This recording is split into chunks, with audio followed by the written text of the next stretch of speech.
درسگاہوں سے رقصگاہوں تک کا سفر۔ یہ ویڈیو جو آپ سکرین پر دیکھ رہے ہیں، استغفراللہ، یہی حال ہمارے پاکستان کے سکولز، کالجز اور یونیورسٹیز کا ہے۔ ہزاروں ویڈیوز ملتی ہیں۔ ایسے ایونٹ آرگنائز کیے جاتے ہیں کہ جو بچے والدین کے ساتھ بیٹھ کر نہیں دیکھ سکتے۔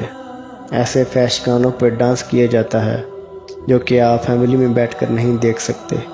کہاں گئے وہ سکول اور کالجز کے موقف کہ قسمت نوع بشر تبدیل ہوتی ہے یہاں، ایک مقدس فرض کی تکمیل ہوتی ہے یہاں۔ میں اپنے ارباب اختیار سے کہنا چاہوں گا کہ ذرا ایک نظر ادھر بھی دوڑائیں۔ یہ بچے کل کا پاکستان ہے، کل کا مستقبل ہے۔ کیا اقبال نے انہی کے لیے کہا ہے، تعلیم کے تیزاب میں ڈال اس کی خودی کو، ہو جائے ملائم تو جدھر چاہے اسے پھر۔ اور تاثیر میں اکسیر سے بڑھ کر یہ تیزاب، سونے کا ہے مالا تو مٹی کا ایک ڈھیر۔ خدا کے لیے اس قوم پر ترس کھائیں۔ کون سے ایسے ٹیچرز ہیں، کون سے پروفیسر ہیں، کون سے سکول اور کالجز سے یہ پڑھے ہیں؟ جس سکول سے ہم نے پڑھا ہے وہاں تو کوئی ایسا سبق نہیں دیا جاتا تھا۔ یہ بھی انہی سکولز کالجز سے پڑھ کر آگے آئے ہیں۔ کیا آپ سمجھتے ہیں کہ بچوں کو یہ تعلیم دینے کی ضرورت ہے؟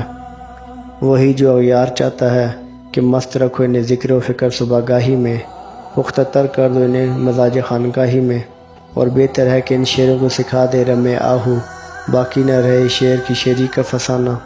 انہیں ہرن کی چال سکھا دو۔ اغیار یہ چاہتا ہے کہ انہیں وہ شیر کی جو دھاڑ ہے نا وہ بھلا دو، انہیں ہرن کی چال سکھاؤ۔ انہیں مت بتاؤ کہ خالد بن ولید نے میدان جنگ میں کتنی تلواریں توڑی تھی، حضرت عمر بن خطاب کون تھے، سلطان صلاح الدین ایوبی کون تھے۔ انہیں اپنے اسلاف کی تاریخ مت یاد کرواؤ، انہیں انہی چونچلوں میں لگا دو۔ اور عوام جو دیکھ رہی ہے طویل کا پھندا کوئی سیاد لگا دے، یہ شاخ نشیمن سے اترتا ہے بہت جلد۔ اس کو آزادی کا نام دیتے ہیں، یہ آزادی نہیں، یہ مستقبل کی وہ الارمنگ سچویشن ہے، وہ گھنٹی ہے جس کے اثرات آپ کو بعد میں بھگتنے پڑیں گے۔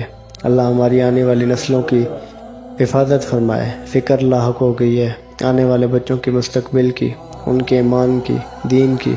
اللہ ہمارے حال پہ رحم فرمائے، آمین۔